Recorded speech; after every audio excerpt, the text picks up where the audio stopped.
इंसानी प्रजाति को एक बहुत ही बड़ा खतरा है। मर्द बहुत ही जल्दी विलुप्त होने वाले लेटेस्ट साइंटिफिक रिसर्च के अनुसार, और इसका बुरा असर फीमेल्स में भी होने वाला है। हाल ही में आपने ऐसी कई खबरें सुनी होगी जो कई सारी न्यूज मीडिया में वायरल भी हुई कि साइंटिस्ट ने कुछ ऐसी गंभीर बीमारी ढूंढ निकाली है जो अंदर ही अंदर से, and I am talking about DNA level में, मर्दों की प्रजाति को खा रही है, जिस वजह से हम जल्द ही विलुप्त हो जाएंगे। और अगर हम मर्द ही नहीं रहे तो लड़कियां क्या करेगी? सो साइंटिस्ट आखिर क्यों कह रहे हैं ऐसा? आप सभी ने स्कूल लेवल में यह पढ़ा होगा कि फीमेल्स जो होते हैं वो बायोलॉजिकली XX क्रोमोसोम के साथ पैदा होते हैं और मेल्स एक X और एक Y यानी कि XY क्रोमोसोम के साथ पैदा होते हैं। अब हो क्या रहा है ना, यूएसए की कैंसस स्टेट यूनिवर्सिटी की लेटेस्ट स्टडी में यह ऑब्जर्व किया गया कि Y क्रोमोसोम जो कि सिर्फ मेल्स में ही पाया जाता है, उसका जेनेटिक डेटा यानी जो इंफॉर्मेशन उस क्रोमोसोम में स्टोर्ड है वो हर पासिंग जनरेशन के साथ कम होते जा रही है, विच इज अलर्टिंग। क्योंकि अब तक हम मर्दों के इसी Y क्रोमोसोम ने अपना 97% डीएनए कोड ऑलरेडी खो दिया है और अब बस 3% ही बाकी रह गया है। मतलब बात साफ है, अगर ऐसा ही सिलसिला चलता रहा तो आगे मर्द बचेंगे ही नहीं और पूरी इंसानी प्रजाति कोलैप्स हो सकती है। बट जरा एक सेकेंड, ये सिर्फ मर्दों के साथ ही क्यों हो रहा है? Why not females? क्या उनके जीन्स में ऐसा कोई घातक बदलाव नहीं आ रहा क्या? वेल, पैराडॉक्सिकली उनका डीएनए तो जनरेशन आफ्टर जनरेशन और स्ट्रॉन्ग, फिट और हेल्दी होते जा रहा है। उसी रिसर्च में यह भी पाया गया कि X क्रोमोसोम जो कि फीमेल्स में एक्सक्लूसिवली पाया जाता है ने हार्डली अपने कोई जीन्स या डीएनए इंफॉर्मेशन को खोया है। इनफैक्ट टाइम के साथ X क्रोमोसोम कुछ बेहतर फीचर्स डेवलप कर चुका है, यानी कि आसान भाषा में फीमेल्स के X क्रोमोसोम का ऑलरेडी सॉफ्टवेयर अपडेट हो चुका है और होते रहता है। I mean, जरा अपने आसपास ही देख लो, ये एक वेल नोन फैक्ट है कि औरतें हम मर्दों से ज्यादा लंबी जिंदगी जीती है, लेकिन इसी लंबे जीवन का राज फीमेल्स के X क्रोमोसोम में ही छुपा है, जो कि इतना अपडेटेड है कि वो उन्हें तरह तरह की बीमारियां और एजिंग रिलेटेड डिसऑर्डर से प्रोटेक्ट करता है। एक सिंपल सा एडवांटेज आपको बताता हूं जो कि फीमेल्स के पास है अपने इस हेल्दी क्रोमोसोम की वजह से। फीमेल्स का कलर परसेप्शन यानी कि रंगों को परखने की एबिलिटी मेल्स से बेहतर होती है। ये इसीलिए क्योंकि क्रोमोसोम X में रेड और ग्रीन कलर रिसेप्टर्स के जीन्स होते हैं, जिसकी वजह से फीमेल्स का कलर परसेप्शन जनरली मेल से बेहतर होता है। ऐसे बहुत से हेल्दी फीचर्स आज फीमेल्स के पास है जो कि मेल्स के पास नहीं है। अच्छा, अब एक और एक बॉम्ब जो साइंटिस्टों ने फोड़ा है वो ये है कि बचपन में जो हमने जेंडर या सेक्स क्लासिफिकेशन सिस्टम के बारे में पढ़ा था ना, XY क्रोमोसोम का सिस्टम, टर्न्स आउट ये सिर्फ हम ह्यूमंस के लिए स्पेसिफिकली नहीं बनाया गया, ये सारे मैमल स्पीशीज के लिए भी एप्लीकेबल है। यानी कि आप मेरे मेल व्यूअर्स, मैं, मेरा बिल्ला, आपका कुत्ता, वो जिस चूहे के पीछे भागता है वो चूहा, ये सारे मैमल्स में XY क्रोमोसोम ही प्रेजेंट है और सभी का Y क्रोमोसोम जो कि मेल वाला क्रोमोसोम और उसमें स्टोर्ड डीएनए इंफॉर्मेशन खतरे में है। यानी सारे मेमेलियन प्रजातियों के मर्दों का अस्तित्व खतरे में है। अब प्रकृति, हमारी मदर नेचर को मेल से ऐसी क्या प्रॉब्लम है कि सिर्फ मेल्स को ही टारगेट किया जा रहा है? एक तरफ फीमेल्स का सॉफ्टवेयर अपडेट हो रहा है तो वहीं दूसरी तरफ मेल्स का सॉफ्टवेयर करप्ट हो रहा है। और किसी भी प्रजाति को आगे बढ़ने के लिए तो दोनों ही सेक्सेस का सही सलामत रहना जरूरी है।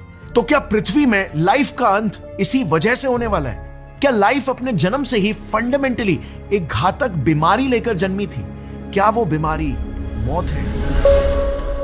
वेल, आज का ये वीडियो बहुत ही इंटरेस्टिंग होने वाला है क्योंकि हम सिर्फ न्यूज मीडिया के हेडलाइंस में नहीं जाएंगे बल्कि हम इस मामले के एकदम डीएनए तक जाएंगे और वो भी एकदम सिंपल लैंग्वेज में, ताकि इस कॉम्प्लिकेटेड दुनिया के सारे राजों से पर्दाफाश हो सके और साथ में हमें बहुत कुछ नई बातें हमारे ही बारे में सीखने को भी मिले। हम इंसानों का भविष्य आखिर क्या होने वाला है? Let's begin.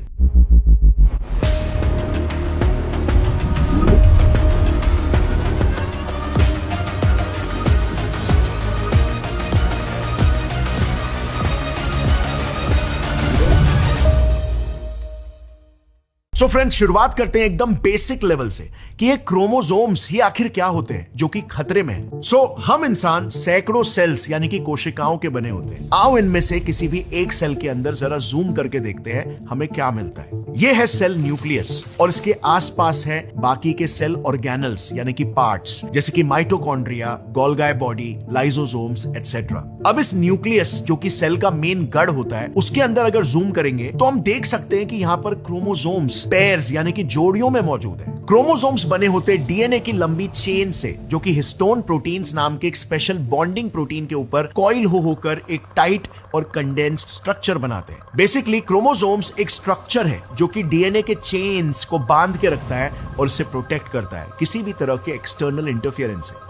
अच्छा, अब ज्यादातर लोग ना डीएनए, जीन्स और क्रोमोसोम्स इन तीन टर्म्स को लेकर काफी कंफ्यूज होते हैं या उन्हें आपस में अदला बदली करके यूज कर लेते हैं, पर इनमें डिफरेंसेस है जो अभी जान लेते हैं।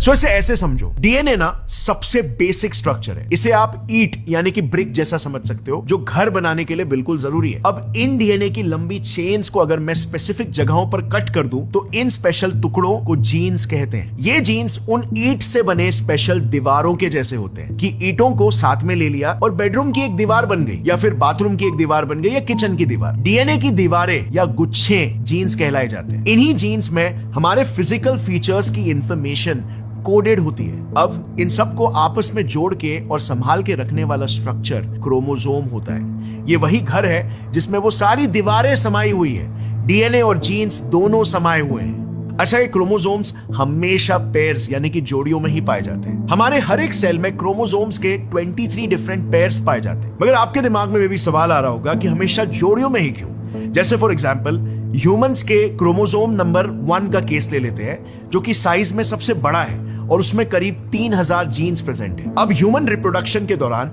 मदर के साइड से 23 यूनिक क्रोमोसोम्स आते हैं और फादर के साइड से भी सिमिलर 23 क्रोमोसोम्स आते हैं। अब जब स्पर्म और एग फर्टिलाइज होता है तो मदर्स साइड का क्रोमोसोम 1 जाकर फादर्स साइड से आने वाले क्रोमोसोम 1 के साथ जुड़ जाता है, क्योंकि दोनों में सेम तरह का ही जेनेटिक डेटा मौजूद है। सिमिलरली क्रोमोसोम 2 भी एक मदर्स साइड से आता है और एक फादर्स साइड से, और साथ में पेयर बनाएगा and so on and so fourth. इससे होता क्या है कि क्रोमोसोम में सिमिलर जेनेटिक डेटा कैरी करने वाले जीन्स एक दूसरे के साथ जुड़ जाते हैं, लिंक हो जाते हैं, फ्यूज हो जाते हैं। अब मान लो कि हाइट डिसाइड करने वाले जीन्स भी एक दूसरे से लिंक हो गए। मदर साइड से जो जीन आया वो टॉल जीन है और फादर साइड से शॉर्ट।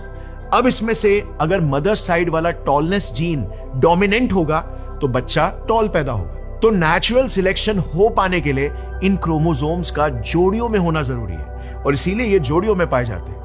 अब ये सिलसिला सिमिलर पेयरिंग का फर्स्ट से लेकर 22nd क्रोमोसोम तक चलता रहता है। एक दूसरे के साथ ये क्रोमोसोम्स जुड़ते रहते हैं। एंड डोंट फॉरगेट, वही दो क्रोमोसोम्स आपस में जुड़कर पेयर बनाएंगे जिनका जेनेटिक डेटा सेम होता है और सेम ही सीक्वेंस में ये कोडेड होते हैं। इन्हें इसीलिए ऑटोसोम्स भी कहते हैं। अच्छा, अब आपने सोचा है कि ऐसा क्यों है कि कोई भी बच्चा अपने माँ और बाप का एग्जैक्ट कार्बन कॉपी नहीं होता, बल्कि उनकी विशेषताओं का एक मिक्स प्रोडक्ट होता है।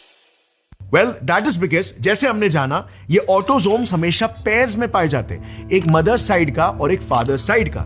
तो कई बार ये एक दूसरे के साथ डीएनए एक्सचेंज करते हैं, यानी कि एक क्रोमोसोम का एक छोटा हिस्सा दूसरे के साथ रिप्लेस हो जाता है। इस प्रोसेस को रिकॉम्बिनेशन कहते हैं। जनरली ये हर स्पीशीज के लिए फायदेमंद ही होता है। इन नए कॉम्बिनेशंस के जरिए आने वाले जनरेशंस की डाइवर्सिटी और बाहर के एनवायरनमेंट में ढलने की क्षमता बढ़ जाती है, यानी कि उनका सर्वाइवल रेट, उनकी सर्वाइवल एबिलिटी भी बढ़ जाती है। You know, as it is said in biology, variation का ही दूसरा नाम है एवोल्यूशन।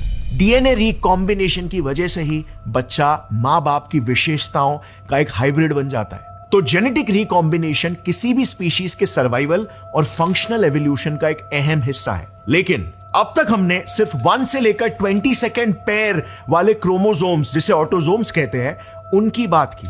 ह्यूमंस में 23rd पेयर भी होता है और वो बाकी के ऑटोसोम्स से बिल्कुल अलग होता है।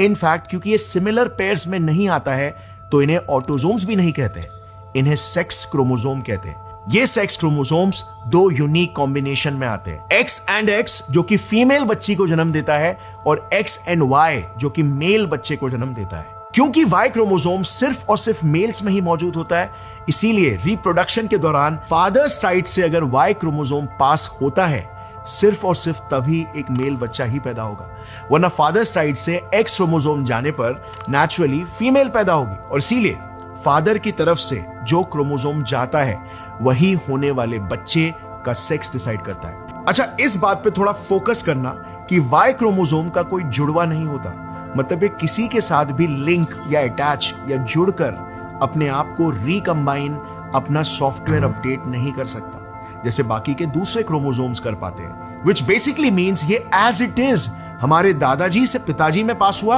और पिताजी से हम में। और इसीलिए जेनेटिक्स या फॉरेंसिक्स में किसी भी इंसान की पैटर्नल लिनिएज यानी कि मेल एंसेस्ट्री को ट्रेस कर पाना ज्यादा आसान होता है। और बस यही है XY sex determining system. Interesting right? अच्छा, बहुत लोग ऐसा सोचते होंगे कि XY सिस्टम सिर्फ ह्यूमंस में ही पाया जाता है, लेकिन ऐसा बिल्कुल भी नहीं है। ये एक्चुअली में एक बहुत ही कॉमन सेक्स क्लासिफाइंग सिस्टम है जो कि ऑलमोस्ट सारे मैमल्स और इवन कुछ दूसरे जानवरों में भी देखने को मिलता है। अच्छा, अब इसी के जैसा एक ऑपोजिट सिस्टम भी है, ZW सिस्टम, जहां पर मदर साइड से आने वाला W क्रोमोसोम बच्चे का सेक्स डिटरमाइन करता है। ये हमारे सिस्टम का बिल्कुल उल्टा है, क्योंकि हम में फादर साइड से आने वाला Y क्रोमोसोम बच्चे का जेंडर डिसाइड करता है, बट यहां पर मदर साइड वाला W क्रोमोसोम डिसाइड करता है। ये ZW सिस्टम ज्यादातर बर्ड्स और रेप्टाइल्स में देखने को मिलता है, यानी कि यहां पर मैटरनल लिनिएज फॉलो होती है। So all in all nature में ये दोनों भी सिस्टम्स एग्जिस्ट करते हैं। सो अब आपके दिमाग में नेचुरली ये सवाल आएगा कि इसे जानने का क्या मतलब, ZW सिस्टम हमारे लिए क्यों इंपॉर्टेंट है? वेल, क्योंकि over the years W chromosome भी एग्जैक्टली वही संकट से ऑलरेडी गुजर चुका है जिस संकट से आज हम मेल्स का Y क्रोमोसोम गुजर रहा है। W क्रोमोसोम के भी genes over the years significantly कम होते गए हैं, जो मेरे हिसाब से नेचर में एक काफी कॉमन पैटर्न की तरफ इशारा कर रहा है। Y और W क्रोमोसोम दोनों ही अपने रिप्रोड्यूसिंग चेन्स में अकेले हैं, इनका कोई भी जुड़वा नहीं है। बिना जुड़वा के ये रिकंबाइन होकर अपने DNA को अपडेट नहीं कर सकते, जिस वजह से प्रजाति में डिस्ट्रक्टिव फीचर्स पैदा होने लगते हैं। और इतिहास भरा पड़ा है ऐसे एग्जाम्पल से। एंशिएंट इजिप्ट में जो राजा हुआ करते थे जिन्हें फैरोस कहा जाता था, उन्हें एक्चुअली में ना भगवान जैसा माना जाता था, और इसीलिए इन्हें अपना ब्लड लाइन यानी कि अपना खून प्योर रखना होता था, जिस वजह से ये अपने ही खानदान में भाई बहन या उनके कजिन्स में ही शादी किया करते थे ताकि रॉयल ब्लड लाइन वाला ही बच्चा पैदा हो। इसे बेसिकली इनब्रीडिंग कहते हैं। बट यहां पर इनब्रीडिंग तो छोड़ो, ये इंसेस्ट के लेवल तक भी पहुंच चुके थे। 18th डायनेस्टी में यानी कि आज से करीब 3000 साल पहले एखेनाटन नाम के एक राजा ने एक समय में अपनी ही बेटी मेरिटाटन के साथ शादी कर ली थी और उसे रानी बना लिया था। इन दोनों के इनब्रीडिंग से पैदा हुए तूतांखामुन सिवियरली वीक और कई जेनेटिक बीमारियों के साथ पैदा हुए थे। हिस्टोरियंस ये भी कहते हैं कि खुद एखेनाटन के फिजिकल फीचर्स भी नॉर्मल नहीं थे। खींचा हुआ जबड़ा, एक एक्सट्रीमली पतले शरीर के ऊपर फूला हुआ पेट और एसिमेट्रिक चेहरे जैसे कई फिजिकल एबनॉर्मेलिटीज उनमें थी और उस ब्लड लाइन में भी मौजूद थी। और तूतांखामुन के बारे में तो आपने सुना ही होगा, जिन्हें फेमसली किंग तूत भी कहा जाता था। उनका केस तो और भी ज्यादा सीवियर था। 9 साल की उम्र में ही उन्हें किंग बना दिया गया था और वो एक स्पेशल बोन डिसऑर्डर के साथ पैदा हुए थे, इसीलिए चलने तक के लिए उन्हें लकड़ी का सहारा लेना पड़ता था। इतनी नाजुक उम्र में बहुत ही ज्यादा कमजोर और बीमार रहने की वजह से उनकी 19 साल में ही मौत हो गई। और ऐसा ही सेम अंजाम 18th डायनेस्टी के मोस्ट ऑफ द फैरोस को भी देखने मिला। सिमिलर केस पुराने यूरोप की हैब्सबर्ग फैमिली के साथ भी हुआ था। वो भी एक रॉयल फैमिली थी जिन्होंने भी हर जनरेशन में इनब्रीडिंग किया, जिस वजह से पूरे खानदान में एक यूनिक जेनेटिक डिसऑर्डर वाला फीचर पैदा हो गया। उनकी पूरी फैमिली में सभी का जबड़ा टेढ़ा ही रहा। यह जेनेटिक डिसऑर्डर वाला फीचर उनके खानदान में इतना फ्रीक्वेंट था कि इसे स्पेशली फिर हैब्सबर्ग जॉ ही नाम दे दिया गया। इसी के साथ ही इसी फैमिली में और भी जेनेटिक डिजीजेस जैसे कि ग्रोथ डिसऑर्डर्स, एपिलेप्सी, इंपोर्टेंस और अन्य किस्म के मेंटल डिसऑर्डर्स भी देखे गए।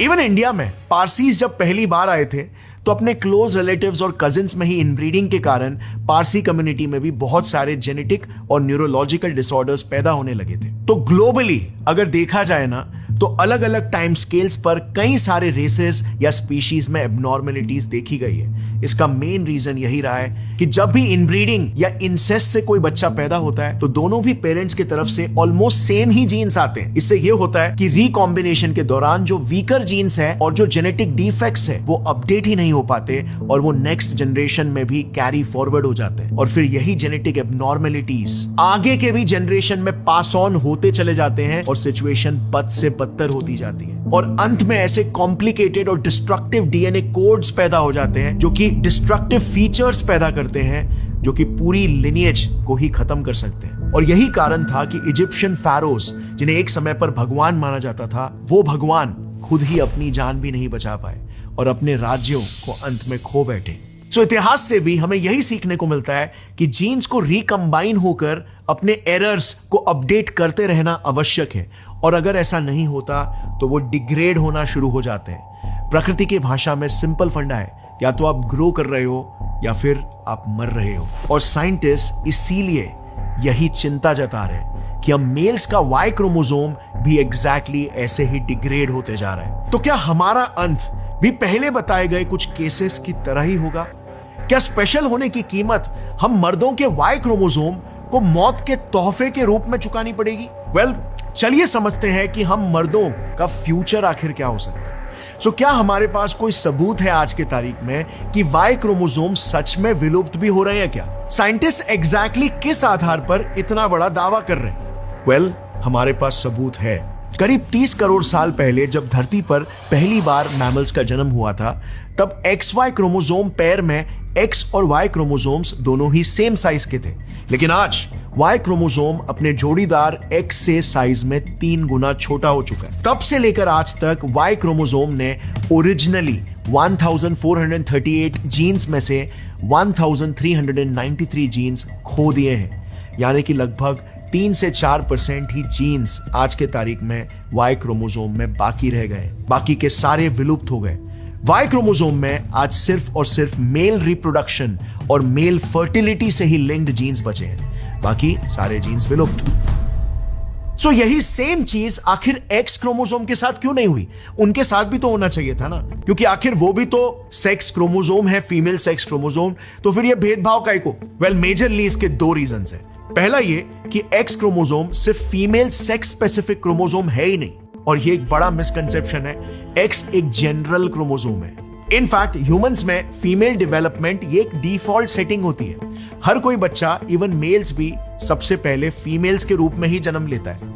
बस सिर्फ मेल सेक्स डेवलपमेंट के लिए एक अलग से ट्रिगर ऐड हो जाता है टेस्टोस्टेरोन हार्मोन के रूप में, जो कि वाई क्रोमोसोम ऐड करता है। और दूसरा इंपॉर्टेंट रीजन ये है कि विमेन में एक्स सेक्स क्रोमोसोम्स जब साथ में होते हैं तो वो आपस में रिकंबाइन होकर अपनी जेनेटिक डाइवर्सिटी को बढ़ाते हैं, और इसीलिए एक्स क्रोमोसोम एवोल्यूशन के साथ अपने आप को बेहतर करते जाता है, अपडेट होते जाता है। बट वाई के केस में, जैसे हमने जाना, म्यूटेशंस की वजह से जब भी कोई जेनेटिक डिफेक्ट पैदा होता है या डीएनए का टुकड़ा टूट जाता है, तो रिकॉम्बिनेशन की मदद से वो कभी रिपेयर ही नहीं हो पाता। इस वजह से इसमें जो भी डिफेक्ट्स पैदा होते हैं उसको वाई क्रोमोसोम सिंपली डिलीट कर देता है, इरेज कर देता है, और नतीजा आज वाई क्रोमोसोम में सिर्फ और सिर्फ 45 एक्टिव जीन्स ही रह गए हैं। और अब साइंटिस्टों का यह मानना है कि जिस गलती से वाई क्रोमोसोम अपने जीन्स को खो रहा है, वो अगले सैकड़ों सालों में पूरी तरह से नष्ट हो जाएगा। सो वाई क्रोमोसोम, जो कि अकेले सिर्फ इंसानों में नहीं है, जैसे हमने जाना, वो कि दुनिया भर के मैमल्स में है और साथ में कुछ इंसेक्ट्स में भी, यहां तक कि कुछ स्नेक्स और फिशेस में भी, ये सब भी विलुप्त हो जाएंगे। सो अगर देखा जाए तो ये सिर्फ इंसानों के लिए नहीं, बल्कि इस पृथ्वी के ऑलमोस्ट सभी जानवरों के लिए एक खतरे की घंटी है ना? But just think about it, क्या प्रकृति इतने आसानी से लाइफ को खत्म होने दे देगी, या फिर इन्हीं जानवरों में से कुछ स्पीशीज इस मौत के मंजर को चकमा देकर बाहर निकलने का कोई रास्ता खोज निकालेगी? रिसर्चर्स ने 2 ऐसी चूहों की प्रजातियां ढूंढ निकाली है, जापान के स्पाइनी रैट्स और ईस्टर्न यूरोप के मोल वोल्स। ये स्पीशीज काफी इंटरेस्टिंग है क्योंकि इसमें मेल और फीमेल रैट्स दोनों बस एक ही एक्स क्रोमोसोम के साथ पैदा होते हैं।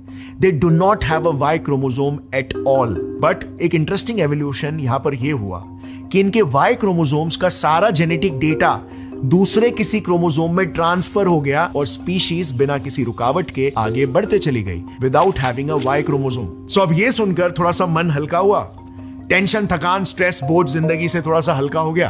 वेल, ये स्टडी अपने आप में ही उम्मीद की एक बड़ी किरण जरूर है, पर कोई भी एक्सपर्ट ये दावे के साथ नहीं कह सकता है कि हम इंसानों के केस में भी यही सेम एवोल्यूशन देखने को मिलेगा। इनफैक्ट यहां पर आकर साइंटिस्ट अलग अलग टीम्स में बढ़ जाते हैं। कुछ साइंटिस्ट ये मानते हैं कि वाई क्रोमोसोम का जो डिग्रेडेशन है वो एक पॉइंट के बाद रुक जाएगा, क्योंकि इतने सालों से जिन जीन्स को वाई ने बचा के रखा है उसे वाई अपने आप गायब या नष्ट होने नहीं देगा।